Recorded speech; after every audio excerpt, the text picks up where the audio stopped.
em nome da PUC Campinas, né, e da Faculdade de Biblioteconomia. Hoje iniciamos aqui uma gravação, né, relacionada ao mundo da leitura, em especial uma temática que vai comportar a nossa semana de estudos do ano de 2020. Inicialmente, apenas para contextualizar, né, a PUC Campinas esse ano comemora 80 anos de vida e a Faculdade de Biblioteconomia 75.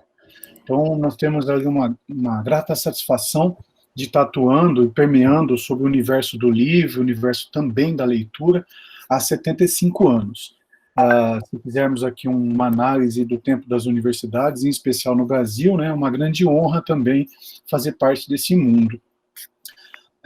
Anualmente fazemos um movimento que é chamado de Semana de Estudos da Faculdade de Biblioteconomia, onde tratamos de diversificadas temáticas. E essa semana ela é organizada pelo diretório acadêmico da faculdade, né, em parceria com a faculdade, a direção e seus respectivos professores. Hoje temos a grata satisfação de contar com a presença da professora Juliana, né, a minha participação, César, atualmente estou como diretor do curso de Bíblia, e também do professor Márcio, além, né, dos alunos Davi e Larissa. Mas maior é a nossa honra, né, em ter a presença do professor Roger Chartier. O professor Roger Chartier é uma referência mundial nos aspectos da leitura, da história da leitura, né? Então, a quem hoje eu agradeço de modo especial a participação, professor, e, obviamente, ficamos muito alegres com o aceite da vossa participação aqui nesse link remoto, né, dado o movimento que estamos passando no mundo em relação à pandemia. Acredito que a agenda do senhor também esteja aí um pouco tumultuada, mas mesmo assim, o senhor foi, nos recebeu muito bem, né, e nos deu a grande honra e a oportunidade de bater um papo sobre esse mundo da leitura. Eu, inicialmente, vou passar a palavra à professora Juliana, que pediu gentilmente ali um espacinho para poder lhe falar algumas palavrinhas. Professora Juliana, por favor. Bom dia a todas e todos. Faço minhas palavras do professor César e eu gostaria especialmente de agradecê-lo, professor Chartier, porque para mim é uma emoção estar aqui hoje entrevistando. O ano passado eu já tinha tido uma das maiores emoções da minha carreira no dia em que sentamos juntos para o senhor conversar comigo acerca do meu projeto de pós-doc. E nunca imaginei que hoje eu pudesse estar aqui conversando sobre história da leitura, sobre livros, sobre bibliotecas, até porque o senhor é a grande referência, né, teórica das minhas pesquisas, desde que eu montei o meu projeto de mestrado lá em 2002, um longo caminho. Então, professor, era isso que eu queria dizer. Seja muito bem-vindo, porque, de fato, é uma honra tê-lo aqui conosco. Muito obrigado pelas palavras. Bem, professor, também enaltecer, né, na Faculdade de Bíblia, nós temos várias disciplinas condicionadas elementarmente ao livro e também à leitura. E queria citar aqui alguns exemplos, né, da participação do material que o professor já tem publicado, né, mas em grande parte ali, evidentemente não teria condição de dizer todos, mas dois materiais de modo muito específico são consumidos de maneira direta pelos nossos alunos, né, a Ordem dos Livros, se um livro para nós ele é clássico, e a Aventura do Livro, do Leitor ao Navegador. São duas obras muito importantes para a nossa formação aqui na Faculdade de Biblioteconomia. Bom, professor, como tínhamos estabelecido, né, nós temos aqui uma sequência ali, na verdade, né, um hall de perguntas em que podemos dialogar, enfim, e contextualizar sobre esse universo da leitura, né. Então, eu iniciaria com uma pergunta condicionada ao contexto de uma pesquisa atual que saiu aqui no Brasil, né, chamada Retratos da Leitura, e ela foi publicada agora em setembro do ano de 2020 pelo Instituto ProLivre, em parceria com o banco, né, o Itaú Cultural, com a aplicação, né, o levantamento foi feito pelo IBOP. E o Brasil teve uma queda de 4,5 milhões de leitores em um comparativo com os anos entre 2015 e 2019. Isso assusta muito, né? O senhor acredita em desprestígio da leitura? Se sim, quais seriam os principais motivos para esse desprestígio, né? E suas principais consequências na sociedade em países como o Brasil? Bem, em primeiro lugar, queria agradecer pelo convite e saludar a todos e todas que nos estão escutando. Em primeiro lugar, um diagnóstico, porque se pode confrontar o retrato da leitura, a pesquisa feita no Brasil e dirigida por José Castillo, com uma pesquisa que saiu também este ano e que se dedica às práticas culturais dos franceses. É uma pesquisa regular do Ministério da Cultura. Para recordar o resultado da pesquisa Retrato da Leitura, como você dizia, há uma primeira observação, que é o recuo, a diminuição da leitura dos livros.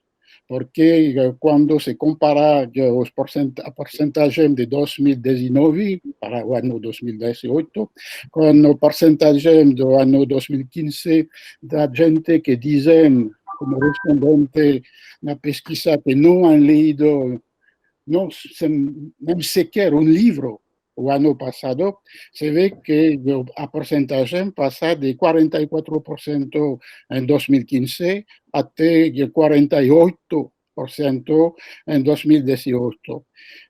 Não parece muito, 4%, mas o Brasil é um país grande, com uma grande população, e representa, como você dizia, uma queda de mais de 4 milhões de leitores que se perderam durante estes 5 ou 4 anos. Aqui, uma razão, dentro de várias razões, uma razão pode ser o abandono das políticas públicas de iniciativa pela leitura. E aqui a dimensão política é um elemento que pode explicar esta queda, porque o resultado de 2015 era o resultado de um crescimento que se vinculava com uma política muito ativa para a leitura, bibliotecas públicas, por exemplo.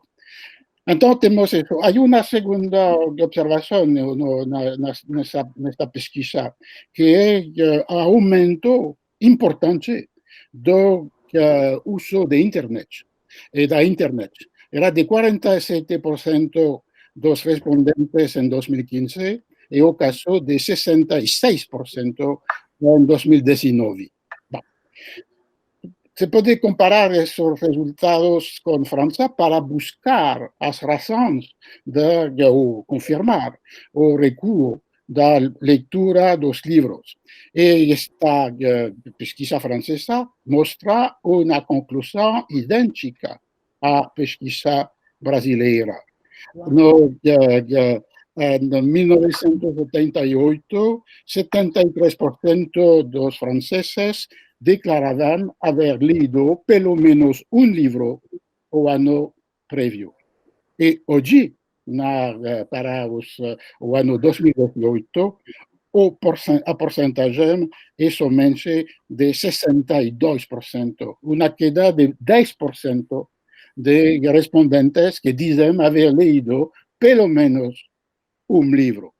Alors, que são as razões no caso francês? Não se pode pensar, como no caso brasileiro, uma relação entre um abandono de uma política da leitura e o recuo do porcentaje de lectores de libros. En el caso francés puede ser porque se prefieren otras prácticas, otros consumos culturales. Puede ser también una razón ligada con la edad de los respondentes. Lo que llama atención en la pesquisa francesa es que en 2018 más de 80% de personas que dicen que han leído pelo menos un libro es un porcentaje para gente que ha nacido entre 1945 y 1974. Para todas las clases de edad de este periodo, 45-74 como fecha de data de nacimiento, 80% y algunas veces más han leído pelo menos un libro. Cuando se observa la respuesta de los franceses que nacerán entre 1995 y 2004, gente que tiene hoy entre 15 y 25 años, a porcentaje de lectores de pelo menos un libro que hay a 58%. Ve que hay una diferencia de casi 20, más de 20% de porcentaje entre la gente idosa o adulta y los más jóvenes. Es un tema que debemos considerar cuando, para la reflexión sobre las razones de este recuo o disminución de la lectura de los libros. Una otra posibilidad sería también las dificultades económicas, porque una otra estadística que llama la atención es la estadística de gente que dicen que han comprado 20 libros o más durante el año previo. Este porcentaje en 1973 era de 28%. Hoy es de 18%. Entonces, no solamente hay un recuo de porcentaje global de los lectores de libros, sino también que existe un recuo de porcentaje de lo que se llama en Francia de fort lectores, de gente que leen mucho y que compran muchos libros. Entonces, estamos frente a este diagnóstico paralelo entre Brasil y Francia, y un paralelismo que se puede también considerar desde el punto de vista de la relación con el mundo digital. La última pesquisa del Ministerio francés de la Cultura muestra que 15% de los respondentes dicen que ya sus prácticas culturales son enteramente digitales. Video online, videogames, redes sociales. Un francés de cada 6 ya está en este mundo, y evidentemente la mayoría de este porcentaje está con los jóvenes que mencionaba, para que no habían leído tantos libros que a otra persona ha nacido antes. Entonces estamos frente a lo que usted en nuestra pregunta hablaba de un desprestigio, de nomear un desprestigio de la lectura. Mas el segundo elemento de mi respuesta será a propósito en cuanto a lo que es la lectura. La razón por la cual he mencionado en la misma perspectiva el porcentaje de lectores de libros que disminuye y aumento o crecimiento fuerte de gente que utiliza a Internet. Porque la lectura de libros no es a lectura. Existe una otra forma de lectura. Es una lectura, evidentemente, pero quiero decir que algunas veces se confunde lectura y lectura de libros. Porque la situación contemporánea e a omnipresenza da leitura. Quando você utiliza qualquer objeto digital, se deve ler. Se deve ler jogando com os vídeos, se deve ler para nutrir as redes sociais, se deve ler para as comunicações informais ou mais formais da rede. E de aí vemos que a questão está mais complicada, no sentido que a leitura onipresente do mundo digital não corresponde à leitura dos livros. Para duas razões. Uma é que quando a gente quer ler livro, compram livros impressos. E o livro eletrônico não é a resposta, porque a maioria, em todos os países do mundo, salvo Estados Unidos, a porcentagem do mercado do livro eletrônico dentro do mercado global do livro é menos de 10%, e muitas vezes menos de 5%. Então, não é um deslocamento desde a leitura do livro impresso à leitura do livro digital. O livro digital é um setor muito minoritário. O que é o deslocamento? É o deslocamento da leitura do livro às leituras exigidas, requeridas, desejadas pelo mundo digital. E estamos frente a um diagnóstico que não é solamente o desprestígio da leitura de livros, que é a aparição de um novo modo de leitura, que é o modo de leitura associado com os objetos e a comunicação digital. E sabemos que a leitura que se liga com as redes sociais é uma leitura impaciente, acelerada, apresurada. É uma leitura que fragmenta, que segmenta, que estabelece uma descontinuidade. E é uma leitura que se preocupa pouco da veracidade do que se lê. É uma leitura que está caracterizada pela falta de questionamento da veracidade ou da verdade do que se lê. E aqui estamos frente a uma forma de leitura que se localiza dentro do paradigma da aceleração. Você sabe que o sociólogo alemão Hartmut Rosa ha mencionado como um tema fundamental das sociedades contemporâneas a aceleração. Uma leitura apresurada, impaciente, que quer ir diretamente ao desenlace ou à conclusão. E fundamentalmente que não se preocupa da veracidade do conteúdo lido. E por que não se preocupa da veracidade do conteúdo lido? E porque hemos visto um deslocamento do lugar da veracidade.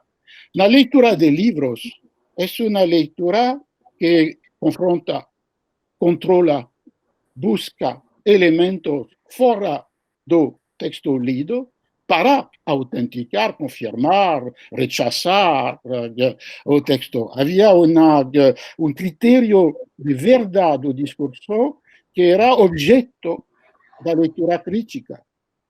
Agora, a leitura das redes sociais ha deslocado este critério à pertenência à mesma rede. É como uma forma de crença imediata na veracidade de um enunciado, porque se encontra em uma rede na qual o leitor é o que ha mandado a informação ou a afirmação, são no mesmo mundo digital. E desta maneira, a confiança, uma confiança cega, em um certo sentido, não é mais porque se ha controlado a veracidade do enunciado, mas porque se compartilha o veículo da enunciação. E me parece aqui uma consequência absolutamente perigosa e assustadora, porque se esta prática de leitura que no disminuye, todo lo contrario, que aumenta cada día. Si esta práctica de lectura plasmada, construida a partir da relação majoritária com as redes sociais, se torna a leitura. Evidentemente, a consequência não é somente que se afasta do livro como objeto impresso, o que seria confirmado pela diferença entre as idades da gente que lê e da gente que não lê, pelo menos um livro cada um, mas se afasta ainda de uma maneira mais fundamental do livro como tipo de discurso. Porque un libro es un objeto material que contiene una obra.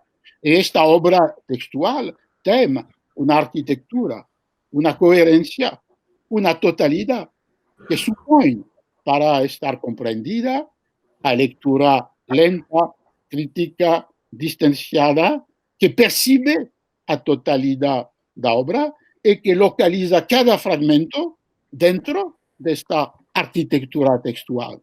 Eso desaparece con la lectura producida, exigida, requerida por las redes sociales. De ahí un diagnóstico evidentemente preocupado no solamente porque se ve que puede afastarse esta lectura digital dominante do livro como livro impreso e que resiste no mercado do livro porque as gerações anteriores consideram ainda que ler um livro é ler um livro impreso, mas que a aposta mais fundamental seria o futuro da forma discursiva que chamamos livro, num mundo no qual as práticas de leitura dominantes se afastam desta compreensão lenta e global da obra textual para privilegiar as relações imediatas, aceleradas,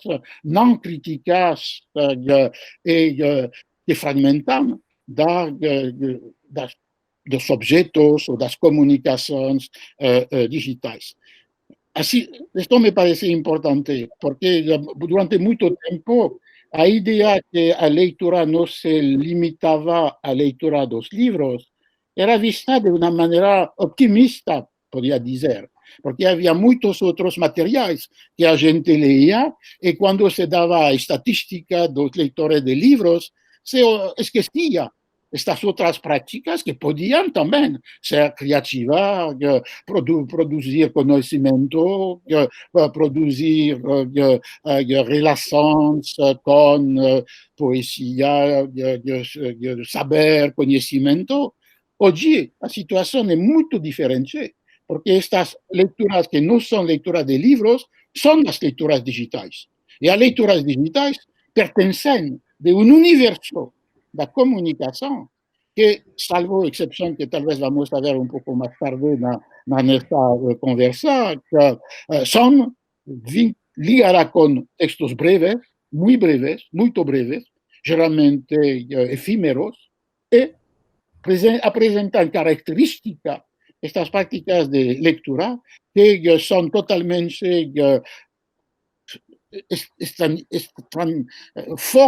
longe, afastada do que requer a leitura dos livros. Então, as consequências me parecem, se não inevitáveis, podemos discutir como evitar que a leitura formada pelas redes digitais se torna a leitura, ponto. Podemos, talvez, não é um diagnóstico de total desilusão ou pessimismo, mas para construir estas respostas se deve estabelecer com lucidez, com adequação, com agudeza o diagnóstico sobre estas transformações do que o ler no mundo contemporâneo. Professor, Eu acho que a sua primeira, né, reflexão já nos abre para pensar em outras questões, e o documentário que a gente tem, né, que está circulando, né, ao longo de 2020, em plena pandemia, né, o Dilema das Redes, ele vai mostrando para nós muitos universos, né? Então, ele vai mostrar os perigos de estarmos conectados o tempo inteiro nas redes sociais, e em que medida também, né, não temos uma consciência de que acabamos entregando voluntariamente os nossos dados para esses grandes conglomerados de comunicação, que vão tendo o domínio desses processos muito mais amplos, né, que acabam pautando aquilo que o senhor disse anteriormente, as questões políticas globais, e de alguma forma, né, o que aconteceu nas eleições dos Estados Unidos, ou propriamente aqui no Brasil, alguma influência da Cambridge Analytics, e que depois, hoje em dia, já está claro, né, e aí, pensando em que a pesquisa divulgada no ano passado pela HotSuite coloca o Brasil, né, como segundo país do mundo que está mais conectado nas redes, em que medida também, essa é uma parte da minha pergunta, em que medida a gente está o tempo inteiro nas redes, a partir daquilo que o senhor acabou de colocar, fundamentalmente de uma nova concepção de leitura, que ela é fragmentada e o tempo todo também ela é tão nova, porque daí a gente também vai enfrentar essa questão da autoria, né? Porque apesar da leitura ser completamente fragmentada hoje em dia, também a gente já está vendo dentro das redes sociais como é que a coautoria dos textos, que o senhor trata magnificamente bem, né? Também vai sendo constituída nesse novo mundo, que é a questão desde o copyright até pensar o que é ser autor no mundo contemporâneo e o que é ser leitor no mundo contemporâneo. Mas o ponto no qual eu gostaria de tratar é o seguinte, daí é uma pergunta que me veio ouvindo o senhor agora. Aqui no Brasil, e eu não sei, né, como é que é o ambiente francês, né, em relação à história pública, né? Mas aqui no Brasil, a pandemia coloca para nós, historiadores, biblioteconomistas, o pessoal das ciências humanas e sociais, de maneira geral, uma nova questão que está emergindo aqui, que é, bom, os historiadores, os biblioteconomistas, os cientistas sociais, enfim, estão, de alguma forma, ocupando o mundo das redes sociais. Não que não ocupássemos antes, ocupávamos, mas ocupávamos em outra perspectiva, creio eu, que era de compartilhar informações de qualidade, ponto final, né? Então, estávamos aí na luta ferrenha contra essas questões da fake news, né? Então, eu acho que já tínhamos um papel importante, mas a pandemia, ela traz para nós uma outra questão, que como que esses profissionais agora já estão criando canais no YouTube, no próprio Instagram. Eu mesma comecei a trabalhar nessa perspectiva nos últimos meses, porque o confinamento me afasta dessas pessoas, né, do mundo real.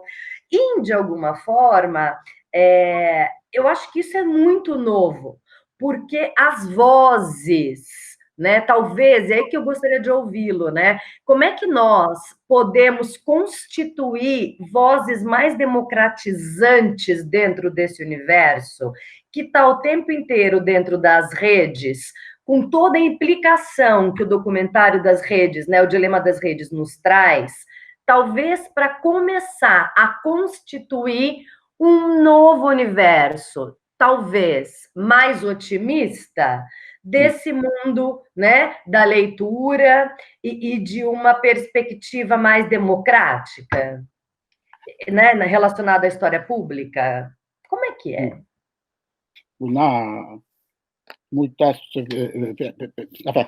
Muitas apostas em sua reflexão e, finalmente, já a pergunta. Porque evidentemente estamos siempre divididos entre un mundo digital como recurso, puede ser un recurso que ha permitido y que permite de confrontar esta pandemia que sem desaparecimiento total da comunicação, a prova nosso diálogo deste dia, sem que se torne impossível as compras, as leituras, o ensino. Então, há aqui um recurso essencial que talvez é a diferença mais importante entre a pandemia de hoje e toda a pandemia da história, na qual se traduzia pela impossibilidade ou um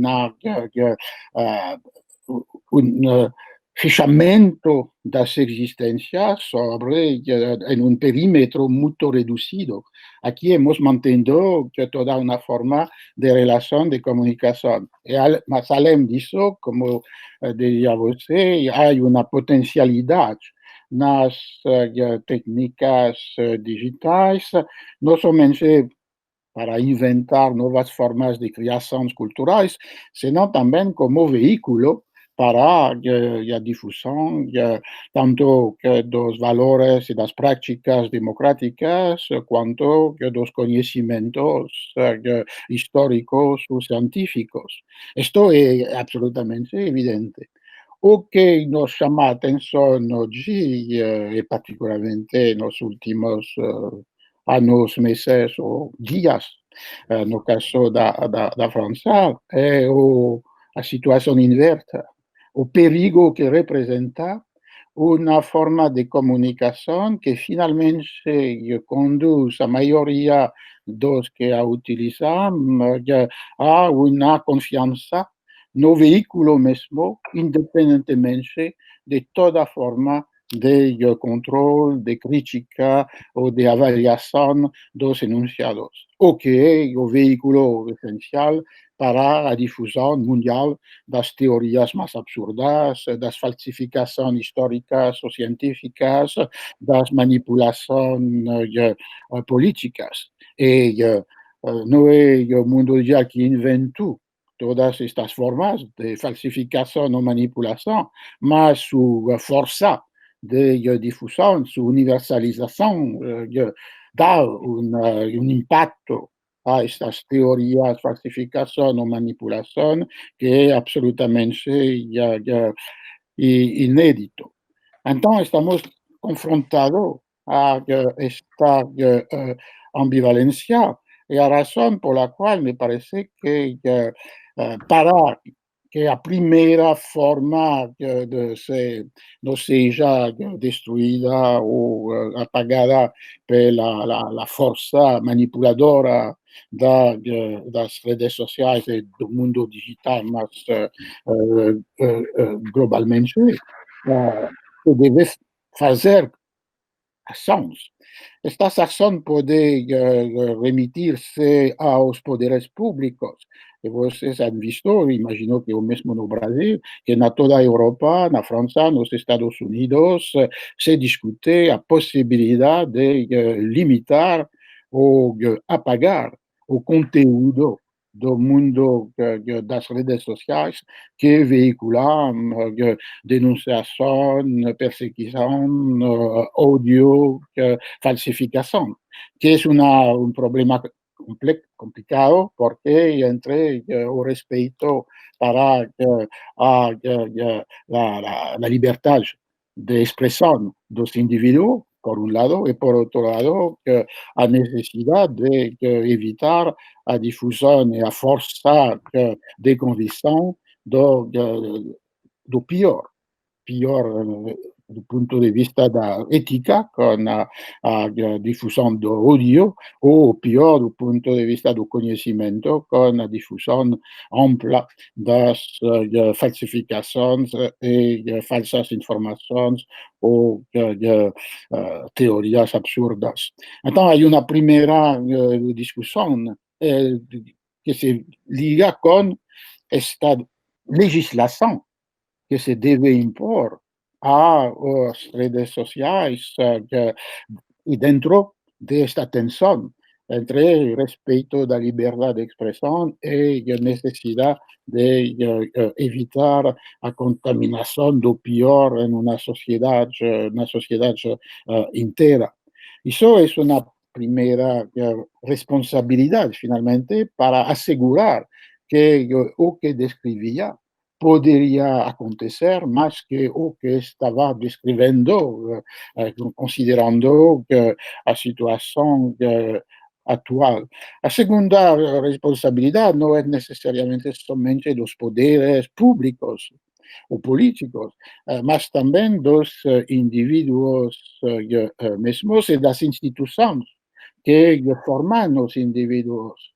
Puede ser a universidad, a escola, a los medios, a biblioteca, y que haya responsabilidad de enseñar una relación con lo que se lee o que se escribe que ya corresponde más a los criterios que tradicionalmente se ligaban con la cultura impresa, estos criterios de confrontación, comparación, verificación, avaliación, que con o inmediatismo de la comunicación digital. En un cierto sentido, aprender a tener distancia y relación crítica con todas las formas de mensajes, cualquier que sean su naturaleza. Y de ahí es una responsabilidad entre las instituciones que desempeñan el papel de formación de los ciudadanos o de los individuos y a conciencia de los individuos mismos, de restablecer, por ejemplo, una concepción, un criterio de verdad, de veracidad que se liga con comprobaciones, verificaciones, autentificaciones, y no solamente con confianza inmediata con lo que se encuentra. De ahí la aceleración o inmediatismo de redes sociales es un peligro porque afasta de esta distancia que supone tiempo, que supone un momento de reflexión y también una búsqueda de controles que era propiamente una característica da lectura de libros oposta a lecturas digitales. Me parece que sí, aquí estamos frente a tal vez a pregunta más esencial do tempo contemporáneo. Cuando você falava, pensaba no texto de Walter Benjamin sobre la reproducción mecánica de la obra de arte, que era como un diagnóstico diciendo que no hay un futuro inevitable numa tecnologia. O futuro da tecnologia é o que os indivíduos, as instituições, os poderes fazem com a tecnologia. Então, não estou dizendo que há necessariamente um futuro do pior, ético, moral, político, intelectual, inscrito dentro da tecnologia digital. Seria absurdo. Ao mesmo tempo, o que se deve considerar é que seu funcionamento e sua força de constituição de uma nova definição da veracidade, que destruye a definição tradicional, é um peligro para o presente, e o vemos na pandemia, com a circulação das informações mais falsificadas ou errôneas. Hoy hemos visto una manipulación política en varias elecciones, no solamente en las Américas, sino también en Europa. Y vemos también de la transformación de las prácticas electorales de los más jóvenes, que son los que más que otros no buscan un criterio de avaliación o un criterio de control do enunciado lido y proliferar consequentemente as falsas notícias ou as falsas informações. Então, não há uma necessidade, não há algo absolutamente inexorável dentro desta técnica, mas devemos bem considerar a, a, a importância do desafio para fazer que esta tecnologia corresponda ao que você dizia e esperava, e não ao que hoje parece uma consequência dominante desta transformação da inscrição e apropriação das mensagens, não somente textos, mas também imagens. Excelente reflexão, professor. Pegando também o gancho da questão do suporte, né, novas formas de aprendizado, e a gente resgata aqui alguns espaços, né, bem contemporâneos, que são aqueles reconhecidos como espaços maker. E eles automaticamente têm sido ali um convite ao protagonismo de novas ideias, criações, a forma do aprender em si, né? E, de certa forma, isso permite o desenvolvimento de algumas competências, como a própria criatividade também, trabalhado muito pela leitura, né? A autonomia e a empatia. Outros movimentos também têm sido intensos no mundo do aprender, como a gamificação, né? E, sobretudo nessa perspectiva, eles têm ocupado um importante espaço, principalmente entre os jovens e o público infanto-juvenil. Muitas escolas, inclusive, têm incentivado, né, esse movimento. Em sua opinião, professor, essas novas formas de fazer, aprender, interagir, podem contribuir na formação de leitores? De que forma o senhor acredita que isso possa acontecer? Sim, seria para localizar esta reflexão dentro da cara positiva, da cara proveitosa da tecnologia digital. E supõe como ponto de partida uma distinção fundamental entre o mundo digital das redes sociais, como funciona hoje, e o que você, na sua pergunta, designava como novas produções culturais, como uma forma de invenção, de criação. E me parece importante mostrar isso e depois fazer que esta forma de criação digitais, que podem assegurar todos os proveitos que você mencionou, podem existir, circular e estar apropriada. Estou pensando em dois exemplos. Um que seria a literatura infantil e juvenil.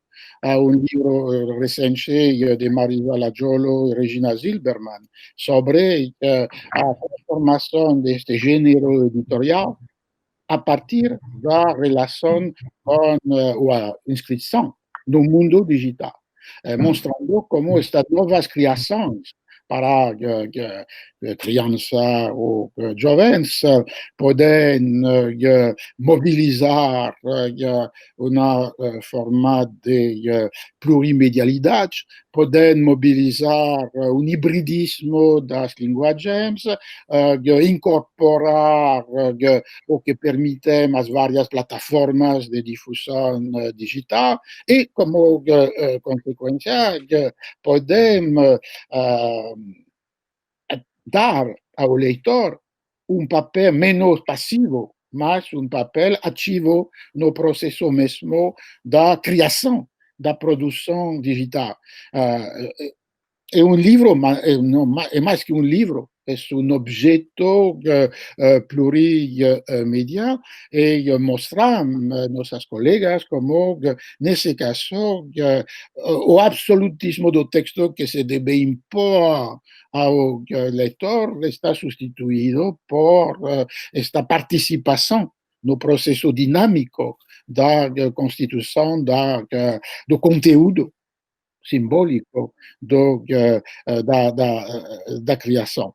Se poderia dizer o mesmo com toda uma série de ficções que se encuentran en un banco de datos que se llama Electronic Literature Collection, y que son también creaciones digitales que son irreductibles tanto a una forma impresa como a una forma electrónica de un texto que podía ser o ha sido impreso. Son absolutamente originales y tienen una existencia en sí mismo que no se puede deslocar o trasladar en una otra forma de publicación. Y estas formas de ficción creativas podem ou fazem jogar com a pluralidade das mídias, com a realidade aumentada, com a várias plataformas e interfaces.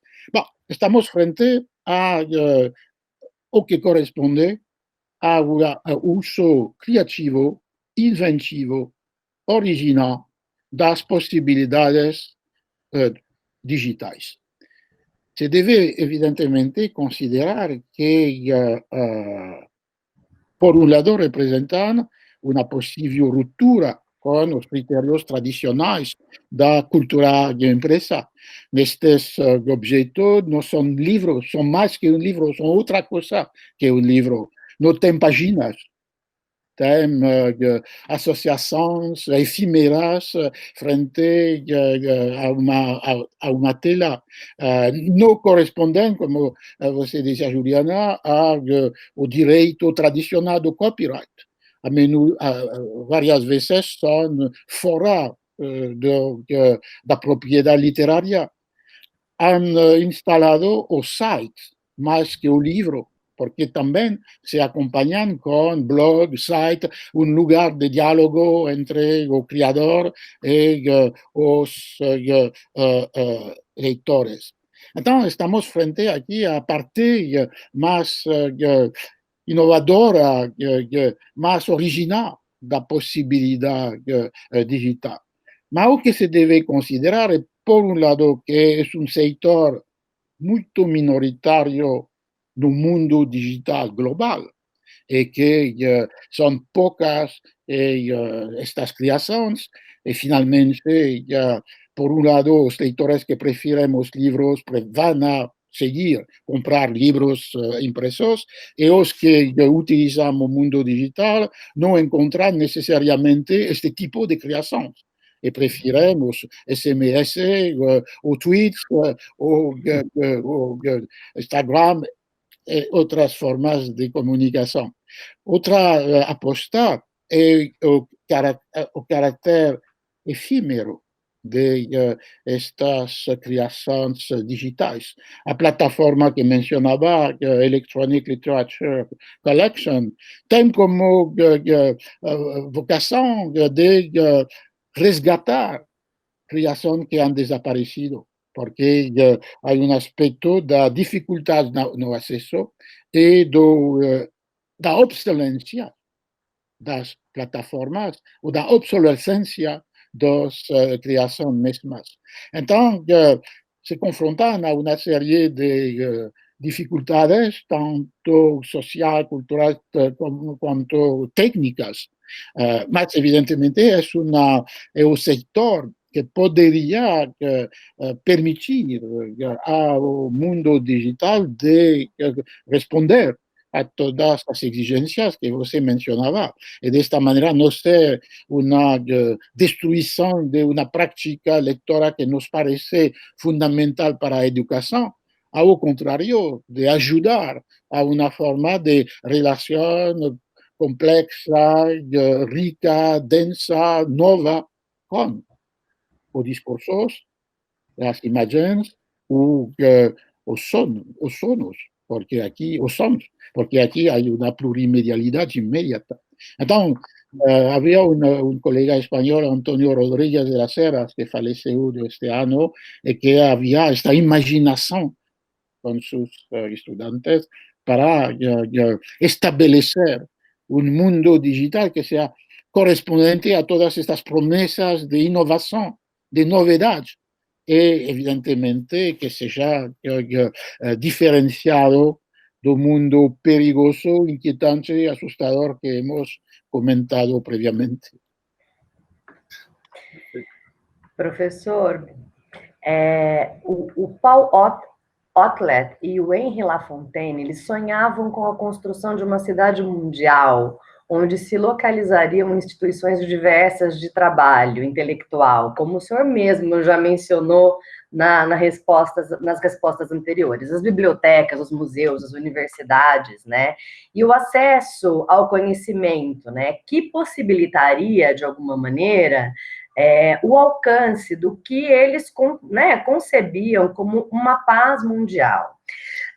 Para além disso, nos últimos tempos, um intelectual da minha geração, o historiador Yuval Harari, que tem, né, estado aí, né, nas redes sociais e, né, trazendo reflexões importantes acerca do presente, né, e da relação, né, das redes conosco, da formação, né, do ser e a rede, o que o Castells já dizia, né, lá no final da década de 90, ele coloca, né, a questão da inteligência artificial também como um elemento central, para que nós passemos a nos pensarmos, né, ou enquanto indivíduos, enquanto cidadãos, né, nos olharmos de forma diferente nessa constituição desse mundo novo, né, que emerge aí no século XXI.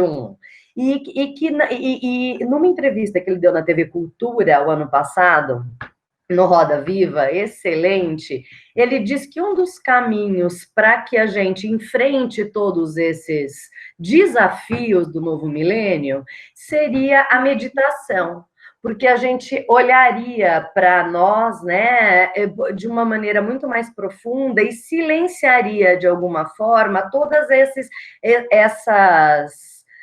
influências, né, que o tempo inteiro dessas milhares de informações que acabam nos não fazendo com que nos ouçamos de fato e nem consigamos distinguir muitas vezes o falso do verdadeiro, porque é um mundo de informação aí, né?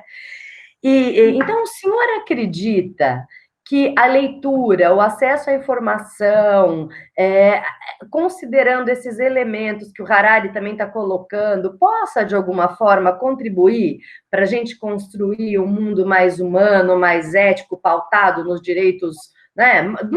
Que os direitos humanos possam entrar na nossa agenda de maneira central? E, claro, não agora, né? Mas será que daqui a algum tempo? Como? Es una cuestión complicada porque el problema no es finalmente la definición de estos valores que pensamos que necesarios, valores éticos, rechazo de odio, sociedad más tolerante, relación con otro pacífico, o bien valores que son valores cívicos, o funcionamiento democrático, respeto de opiniones, a construcción de un espacio público fundado sobre el uso de la razón de las personas privadas, decía Kant en el siglo XVIII. Entonces, hay todo eso que podemos pensar como una necesidad intrínseca de la humanidad. Frente a eso vemos dos cosas. Una primera es que hay fuerzas poderosas que no se preocupan de estos valores o peor, que quieren destruir. Y entonces es toda una serie de políticas que se pueden observar en varios países del mundo. Entonces, la cuestión se desloca sobre porque realmente estos poderes políticos que destruyen estos valores, y estaba esqueciendo los valores culturales, de defesa da leitura, das artes, das ciências sociais, da filosofia, da universidade. Geralmente, estes poderes políticos ou públicos foram resultado de eleições. Então, aqui é a responsabilidade dos cidadãos e a responsabilidade da formação ou da informação dos cidadãos. Vemos que as razões pelas quais esta informação e formação está como transformada pelo pior, para o pior, por um uso não controlado, no sentido de imediato e sem distância crítica das redes sociais. Então, e da propaganda, da manipulação que permitem, frente aos corpos de valores que pensamos como constituintes da humanidade, hemos encontrado hoje, talvez no passado, mas hoje particularmente, forças que não acreditam e que querem a destruição de estes valores.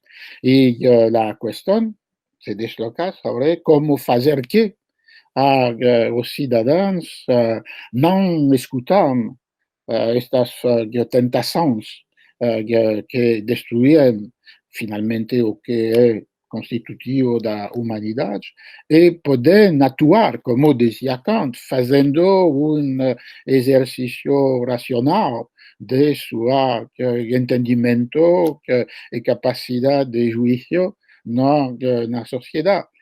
De aí, todo o discurso se transforma em uma reflexão sobre as condições de possibilidade desta formação dos cidadãos.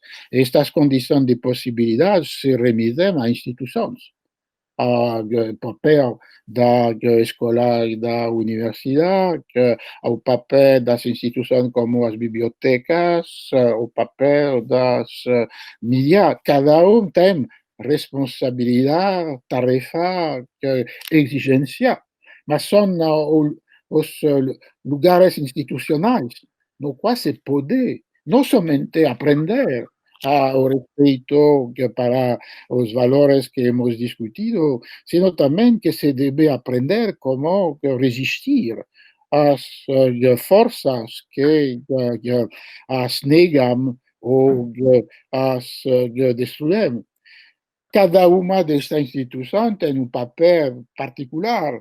A escola, a universidade, aprender, ensinar a relação crítica, ensinar uma forma de avaliação do que se lê, do que se recebe, do que se encontra, uma forma também de compartilhar os conhecimentos e reconhecer os conhecimentos verdadeiros separados das fantasias, ilusões, ou enganos ou mentiras. Toda uma formação da apropriação do mundo, dos textos, dos discursos, das imagens. E me parece aqui que é uma função absolutamente essencial.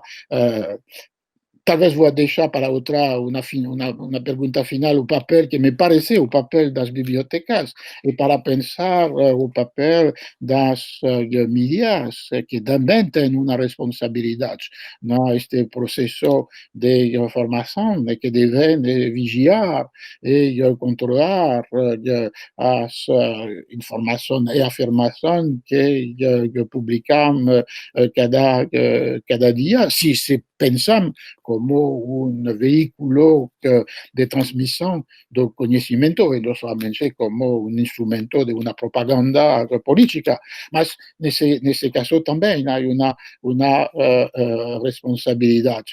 E talvez seja uma responsabilidade de toda a gente que está em relação com os outros, e particularmente os mais jovens dos outros, para mostrar, por exemplo, o perigo que representa a ideia de uma equivalência entre o mundo digital e o mundo impresso, que conduz a pensar que os primeiro pode substituir-se ao segundo. Não há equivalência entre a leitura de um discurso na forma digital e na forma impressa. Não há equivalência entre comprar livros na livraria e comprar com Amazon. Não há equivalência entre a frequentação de uma biblioteca e acesso a formas digitais dos textos frente na sua tela, no seu computador. Não há equivalência entre o jornal como um objeto impresso e a forma eletrônica. E por que não há equivalência? É o que se deve ensinar. E porque a lógica de todas as instituições, jornal, biblioteca, livraria, livro da cultura impressa, a lógica é fundamentalmente uma lógica da viagem. A gente atravessa espaços da biblioteca, espaços da livraria, espaços da página do jornal, espaço tridimensional do livro. E daí a metáfora do leitor como viajante, como peregrino. A lógica do mundo digital é uma lógica temática, tópica, que permite encontrar rapidamente o que você busca, mas que não normalmente deve permitir surpresas. É a razão por a qual a lógica do algoritmo e a lógica de Google, de Amazon e de todas as empresas comerciais e também das censuras políticas. Cada indivíduo está transformado em um banco de dados e se pode saber, antes mesmo do indivíduo, o que vai desejar, fazer, pensar. Então, são duas lógicas totalmente diferentes. A primeira, a lógica da viagem, é uma lógica que permite encontrar o que não se buscava, como uma viagem, sempre uma surpresa. Você vai ler um artigo em um jornal quando pensava ler outro. Você vai comprar um livro de poesia quando entrou na livraria para comprar um manual didático. Então, é toda uma lógica da surpresa, do inesperado, do que não se está programado. A lógica digital, particularmente quando está apropriada por empresas comerciais ou poderes autocráticos ou tirânicos, é uma lógica da previsão, é uma lógica do futuro já presente. Quando na primeira é uma lógica de um futuro aberto, que não se sabia antes que se realizou. Então, seria o tipo de... E a consequência era que é bom de utilizar os computadores, os smartphones, as tabletas, mas que não devem, porque é uma lógica particular, suprimir, conduzir ao abandono das outras formas de relação com os discursos, as imagens, particularmente na forma impressa. Então, aqui estão as condições institucionais e sociais de possibilidade de conduzir ao que você descrevia como um corpus de valores que parecem os valores de nossa humanidade, mas que, infelizmente, estão sempre combatidas, opostas, destruídas por interesses, algumas vezes comerciais, outras vezes políticos. Então, a reflexão deve dar um conteúdo concreto, um conteúdo prático, pragmático ao sonho de esta cidade reconciliada com si mesma, com uma cidade que correspondia a uma ética cívica que nos parece ideal, mas que finalmente está cada dia ameaçada no mundo contemporâneo. Com certeza, professor. Essa ameaça, enquanto o senhor refletia, né, me trouxe algumas considerações aqui. Parece que, em razão do tempo, esse impacto das tecnologias, a busca hoje, ela não está mais por conhecimento, né, naquele conceito contextualizado, mas há necessidade do uso de uma informação pragmática para resolver algo pontual, né? E isso, de certa forma, também nos coloca o desafio das reflexões, né? De onde estamos, onde queremos estar, parece que a gente está sempre apagando fogo, né? E, em função dessa necessidade, uma busca também descontextualizada, uma leitura descontextualizada, que não nos leve a um além, mas que nos apoie numa tomada de decisão pontual. Então, isso, obviamente, é um movimento de grande desafio profissional, né, não só para aqueles que insignam, né, que estão ali dentro do contexto do ensino, seja na escola, na universidade, enfim, né, de grupos e apoios à educação, mas também há determinados profissionais que lidam diretamente com esse contexto, sejam eles ali professores e também outros profissionais, como o bibliotecário. Então, nesse contexto de uma maneira um pouquinho específica, professor, como é que nós poderíamos pensar, né, avançar esses paradigmas, né? Como é que podemos considerar esses profissionais que apoiam a leitura como bibliotecário dentro do contexto paradigmático que nós vivemos hoje? Sim, acho que se poderia resumir finalmente ao papel particular das bibliotecas dentro da totalidade das instituições que hemos mencionado, com as duas palavras de conservar e conversar. Conservar porque, evidentemente, a biblioteca, essa primeira função, é de conservar o patrimônio escrito, impresso e talvez digital, que foram os objetos ou veículos pela circulação, a apropriação, a leitura dos discursos. E de aí uma definição ampla do que deve ser as coleções de uma biblioteca. Não somente os livros, mas todos os outros objetos impressos, e além dos objetos impressos, por exemplo, imagens, gravações da palavra ou da música, e finalmente, hoje, é difícil como tarefa de uma parte do mundo digital. Alors, esta função de conservação tem una dupla dimensión, me parece.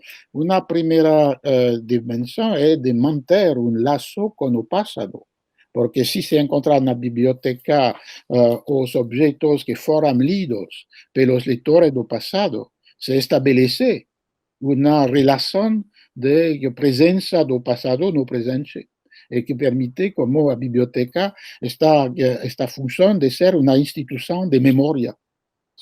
Y otro elemento de conservar sería una,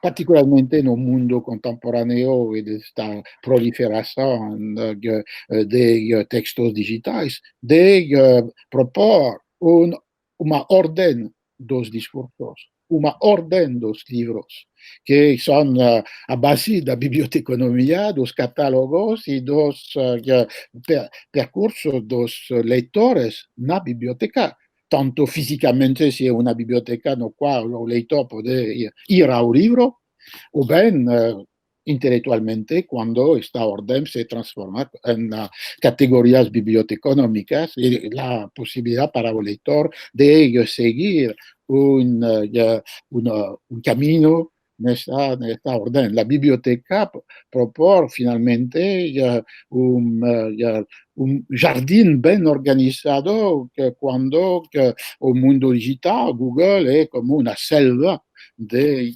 referencias, sin orden, sin jerarquías, sino comercial, sin posibilidad para el lector de tener una evaluación do que é importante, menos importante, controlado em relação com a fonte de informação, tudo isso. Então, há uma função tradicional que se amplia, que se tem una ampliación cuando se piensa nos objetos da biblioteca que se deben recoger e descrever, e que desempeña esta función de orden do discurso, memoria cultural do passado. Alors, ¿por qué conversar?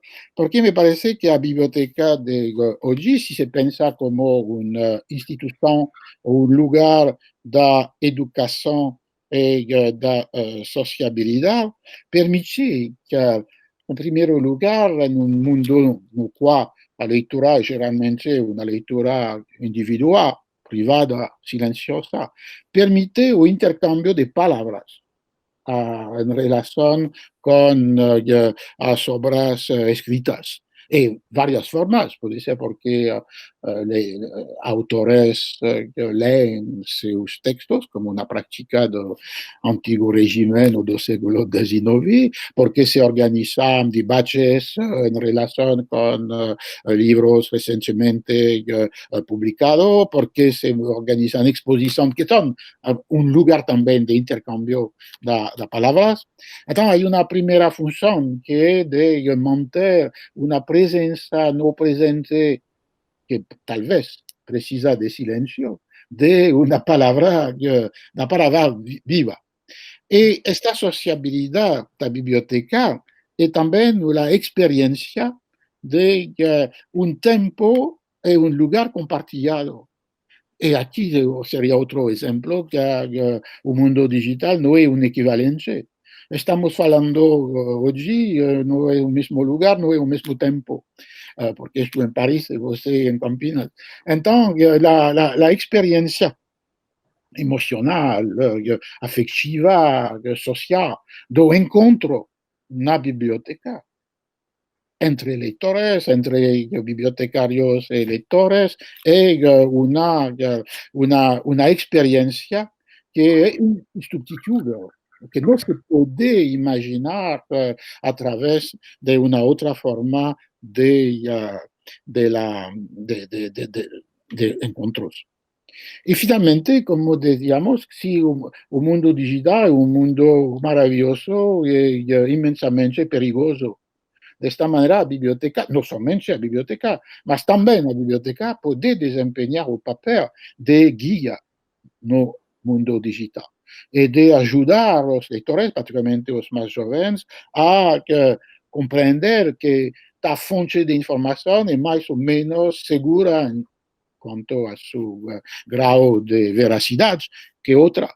Que no se puede inmediatamente construir un conocimiento a partir de lo que se encuentra cuando se hace un clic y que va a recibir toda una serie de referencias, algunas totalmente inútiles, otras serias y fundamentales.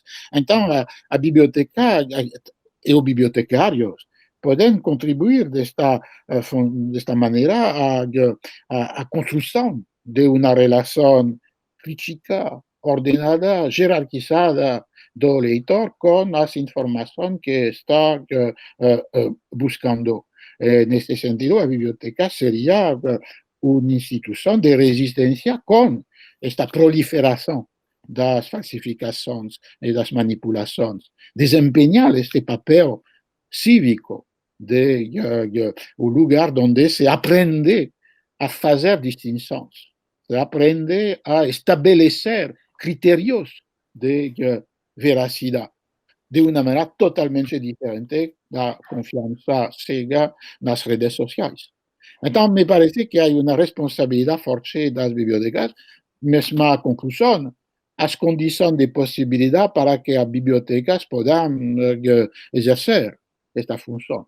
Supone una ayuda pública, una política do livro e das bibliotecas por parte dos gobiernos, recursos suficientemente para que la biblioteca pueda ser tanto este lugar de conservación y también estar absolutamente inscrita en un mundo contemporáneo, con computadores, con acceso a los datos electrónicos, o también suficientemente personas capaces, formadas para este papel de guía na selva dos discursos e de guiar o leitor entre as estanterias ou entre as fichas ou as referências eletrônicas do catálogo.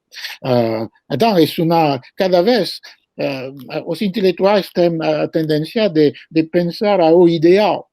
Acho que devem pensar ao que é ideal para rechaçar o pior, e ao mesmo tempo de pensar que o ideal sempre exige condições de possibilidade. E que estas condições de possibilidade são muito materiais, são muitas imediatamente econômicas, administrativas, monumentais, lugares, prédios, dinheiro, pessoas que trabalham e que são suficientemente numerosas e formadas. Tudo isso são as condições materiais de realização do ideal. Professor, excelentes reflexões, né? O senhor tem algum comentário final? A gente está caminhando aqui para um final dessa grande oportunidade. O senhor gostaria de fazer algum comentário? Não, o problema seria de pensar que nos faltam até agora estudos suficientemente precisos sobre os usos do mundo digital. Porque aqui podemos utilizar técnicas sociológicas clássicas, questionário, respostas mandadas pela gente, mas sabemos que o problema fundamental é mais um problema etnológico que sociológico, no sentido que é muito difícil, não somente de construir um arquivo do mundo digital, seu caráter efímero é um desafio para o arquivista, que vai ficar dos usos de cada dia na planeta por cada de nós, dos usos do mundo eletrônico. Nada ou pouco. Então, é o primeiro desafio, a diferença do trabalho mais clássico, que é poder utilizar arquivos. O segundo elemento seria, evidentemente, não sei como fazer isso, mas de seguir o uso de alguns leitores de frente a seus objetos, porque não são únicos, objetos eletrônicos durante um dia ou durante uma semana, para evitar de projetar como se fossem práticas o que os pesquisadores pensam que são práticas.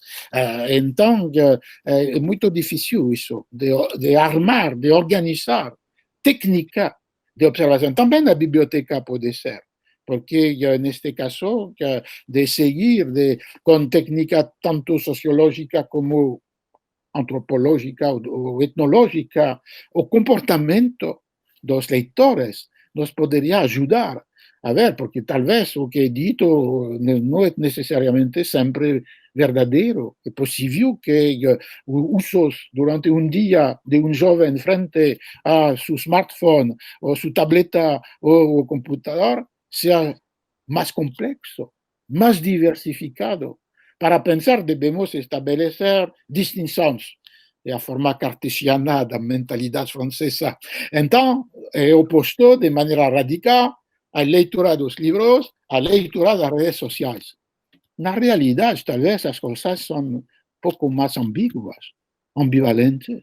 Pode depender de quem pratica uma e outra, pode depender de sua própria formação, trajetória social, acesso ao mundo dos discursos. Então, falta isso. Devemos começar com distinção para evitar a ideia da equivalência, ou a ideia que finalmente nada muda, sempre a mesma coisa, novas técnicas, mas os paradigmas são sempre os mesmos. Então, se deve enfatizar as diferenças. Depois, se deveria observar de uma maneira mais precisa, mais aguda, mais fina, os comportamentos. E a última observação é que toda nossa conversa supõe que cada tem acesso ao mundo digital. E sabemos, a partir da pandemia, que obriga a um ensino à distância online, que em muitos países, ou em cada país com porcentagem diferente, não é a realidade. E que o acesso ao mundo digital é também, todavia, muito desigual. E que, dessa maneira, a ilusão, de novo, daí que a Valência, não somente deve estar desmentida pela observação morfológica, sino que se confronta imediatamente com a diferença e a desigualdade social, e que não permite, suponhando que a equivalência existe, não existiria na realidade, porque o acesso a esta equivalência suposta seria muito diferente. E de aí uma realidade social que sempre se torna nossos discursos que temos a tendência de esquecer, mas que um evento como a pandemia ha mostrado con toda luz, claridade, porque, evidentemente, há gente, muita gente, que não pode entrar neste recurso, que para outros foi uma maneira de sobreviver, de manter ensino, educação, leitura, compras no mundo da pandemia. A desigualdade social que se aumenta e que foi e é aumentada pela pandemia. O confinamento parece a coisa universal. Sim, você está confinado, mas as condições sociais do confinamento são absolutamente desiguais. E as consequências também. Então, há como aqui uma necessidade de não esquecer ou apagar esta realidade cruel da desigualdade social. Com certeza. Essa ideia da generalização, né, do uso das tecnologias, que as tecnologias elas são o começo, meio e o fim, né, quando na verdade elas são meio, né, elas devem nos apoiar. Não devemos nos esquecer daqueles que não têm a tecnologia em si, né, sem contar aqueles que têm acesso à tecnologia, mas não sabem como operacionar. Tem um outro aspecto também muito forte, muito importante nesse sentido, mas nós temos também outros grandes desafios a vencer, né? E, obviamente, a tecnologia sim pode nos ajudar, mas vai depender muito também do olhar que temos sobre ela e, sobretudo, né, de como podemos fazer para que ela, de fato, apoie esse desenvolvimento, né? Então, é uma reflexão que se coloca necessária, e, obviamente, aqueles que estão articulados nesse mundo da leitura, nesse mundo também aí do uso intensivo de tecnologias, que haja, inclusive, uma articulação entre eles. Não pode haver também, né, uma política, um contexto de estímulo ao uso das tecnologias dissociado aí dessas reflexões. Bom. Pois não, professor. O professor nos possibilitou aqui grandes reflexões sobre o conteúdo da leitura, né, da história, questões contemporâneas, né, que estamos vivendo hoje, forma, suporte, fundamentalmente os indivíduos. O frigir dos ovos é isso, né, e é para eles que nós estamos aqui articulados. Nos apresenta a responsabilidade sobre a participação, o envolvimento com a leitura, a comunicação, a formação de leitores. Lutar, né, com a leitura fragmentada, né, contra ela, desarticulada, permitir o hibridismo, né, como diz o professor, possibilitar ao leitor um papel ativo, uma reflexão de conteúdos simbólicos na construção de conhecimento, e não só por resolver questões pontuais. Basicamente, é trabalhar a consciência dos indivíduos, né? E, como diz o professor, né, conservar e conversar. Acho que isso foi muito interessante aqui para a minha reflexão. E também ali, aproveitando um pouco da fala do professor, né, que eu chamei de jardim organizado. Né? Esse também é um outro aspecto muito importante aqui para a nossa reflexão. E, finalmente, o professor nos traz aqui um outro ponto interessante, articulado à atuação do profissional bibliotecário, que é a ideia de entender esse comportamento dos usuários, né, a sua necessidade. Nós aí temos desenvolvido, trabalhado, articulado muito conteúdo em relação a comportamento do usuário, necessidade informacional, né? Então, para que determinada informação pode ser construída, para que ela pode ser comunicada, como ela pode ser utilizada, articulada, né? Dando, de forma, né, ao uso desse conteúdo simbólico para produzir conhecimento, e não apenas desarticular discursos, muitas vezes históricos e condicionados à realidade. Então, tivemos o privilégio, né, a honra, desse jubileu de diamante da faculdade, professor, né, os seus 75 anos de existência, tivemos a oportunidade, a honra de contar com as vossas reflexões, né, ter um grande pensador, professor Roger Chartier, aqui conosco. Professor Chartier, em nome da Faculdade de Biblioteconomia da PUC de Campinas, muito obrigado, né, muito obrigado pelo seu tempo, muito obrigado pela oportunidade. Eu, né, como disse a professora Juliana lá no início, estava um pouco nervoso aqui, né, porque o senhor é leitura obrigatória para nós, né, o senhor nos apresenta, faz parte da nossa formação, e hoje tive a oportunidade, a grata satisfação, né, queria ter tido a oportunidade de conhecê-lo presencialmente, mas aqui já um afago, né, nessa oportunidade. Então, fico muito contente pela honra, e coloco a faculdade, tenho certeza que a universidade, a PUC Campinas também, à disposição do que o senhor precisar. Bom, muito obrigado, foi um prazer para mim conversar com vocês. Como uma conversa digital, foi um feliz recurso e uma frustração. Com certeza, com certeza.